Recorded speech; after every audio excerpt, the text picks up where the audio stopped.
Hi, I'm Kathleen Pletcher. I'm Executive Artistic Director of FirstWorks in Providence, Rhode Island. And I'm very excited to be here today with Bill T. Jones. We're in Minneapolis, the morning after the first performance of a 4-performance run of Bill's newest work, Storytime. And Bill T. Jones and Arnie, Zane Dance Company were with us at FirstWorks in Providence in 2007 with Another Evening, I Bow Down. And we are thrilled to have this new work to be part of the inaugural tour of a work that is a departure and a discovery, I'd say. It certainly is. It is, for me. I'm very excited about that. Yeah, and to have seen it last night at the Walker to get, the full experience, but also a sneak peek at what we have in store for Providence is really exciting. Bill, I know that you have started the performances in Montclair at Peak Performance. Montclair and ASU, Arizona State University, and the Walker are all commissioners on the work. Right. And I'm interested with this 70 stories in 70 minutes arranged by chance procedure, how you've seen it play out, because the chance procedures are now multiplying. Yes, they are. And to be sure, that was the very strict approach that we took at first. I was saying that John Cage, who is the, if you will, the inventor of this notion of indeterminacy, I was constantly turning to him in my mind and saying, what should I do? Should I do this and that? And a couple of things. First of all, I need silences. I don't need to read at every moment. There are also some relationships to stories and movement that are set, or at least determined, unlike something that he would have done. So, in fact, I am probably reading 61 stories in 70 minutes, because the other 9 minutes would give me a chance to be still, the audience to rest their ears for things to happen, like that to happen. And so how's it played out? I have been writing the stories since 2 Christmases ago, when I was out on the Mesa in my little house there, listening to John Cage's brilliant recording of it from 1978, and being so moved by it, and just the plethora of topics that he could cover, and it was all held together by this simple device. I was inspired, and I thought I had a need for some sort of organizing principle in my own mind and heart. So I began to write them, and to date I have about 170 plus of them, and I don't know when I will stop. I'm in a little hiatus right now.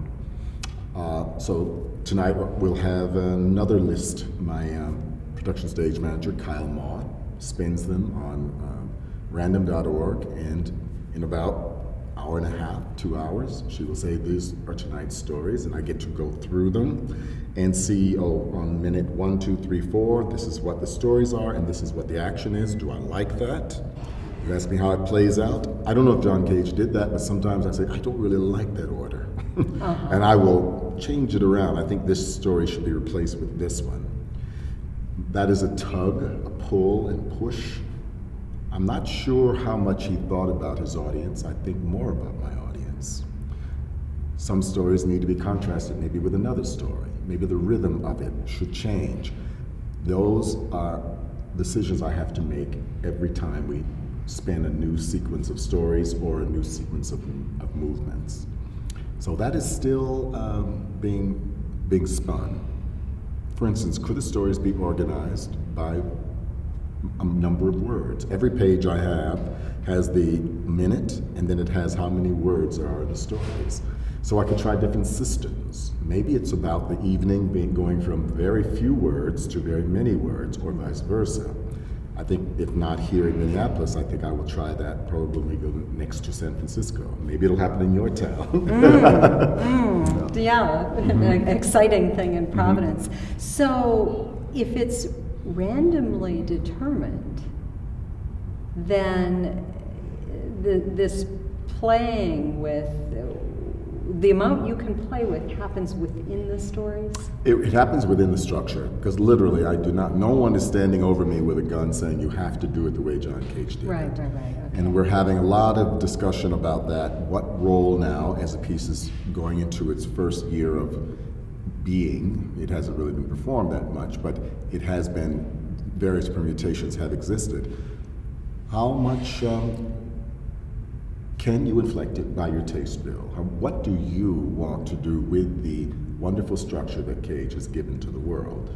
I don't think he expects me to follow it blindly. Mm-hmm. Maybe it's just a tool, a way of rethinking words and movement. But now once they are there, the machine and this process is chosen, this order, can I go a step further and say, yes, I like this, I don't like that. Mm-hmm. And I think that's what I'm doing.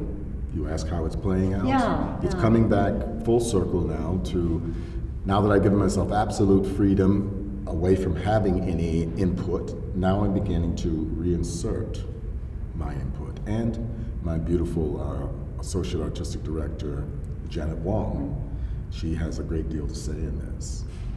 Are there, out of the performances so far, are there nights when you go, this, what was something completely different than, I mean, we were just talking as we started about last night's performance, and it seemed to me to have such a build and become really quite spectacular. And that was all spun that way.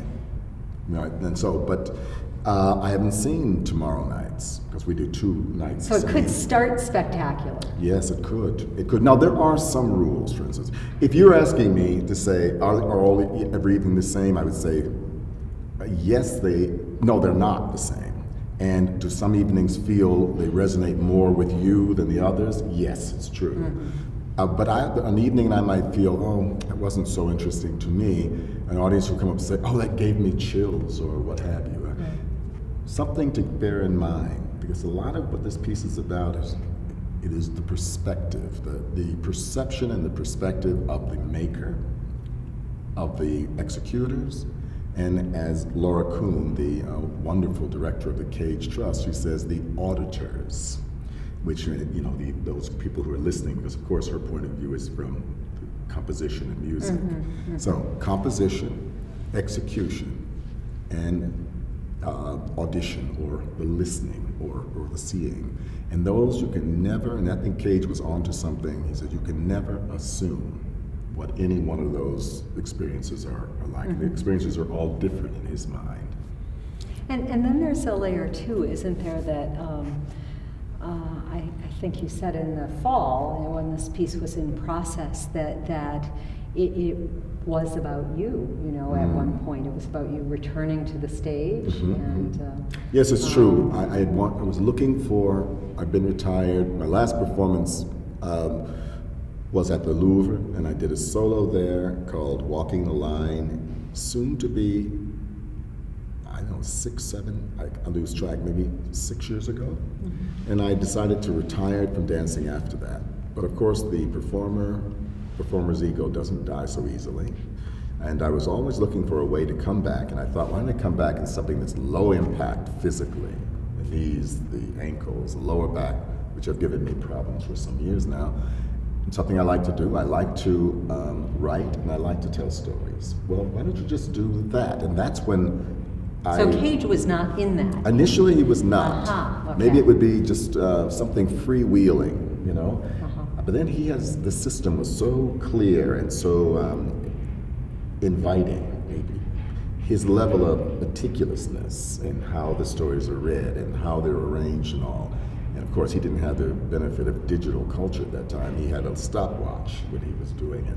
So that encouraged me to do it. I thought, well, I'll do it only in small, intimate spaces. Never mind the Brooklyn Academy of Music or Lincoln Center or whatever. It will be a work that's just for me. And I'll do it at the Walk. I'll do it at the Walk. You seduced yourself. Yeah. But yes, I did. Until I realized that I was going to make this small work for myself, but just me and a small group of people interested, lovers of the esoteric. That's what I thought. And then the company I would make another work for. Well, I found I couldn't think about the other work. I'd never stopped thinking about my company. I could only think about this work. So I thought, well, bring them closer, because the company always is like a voracious child. It wants to be fed what's new in the kitchen. And that opened up a whole other group of questions. So that's how it actually became a company work. It was supposed to be something for me, yes. Yeah.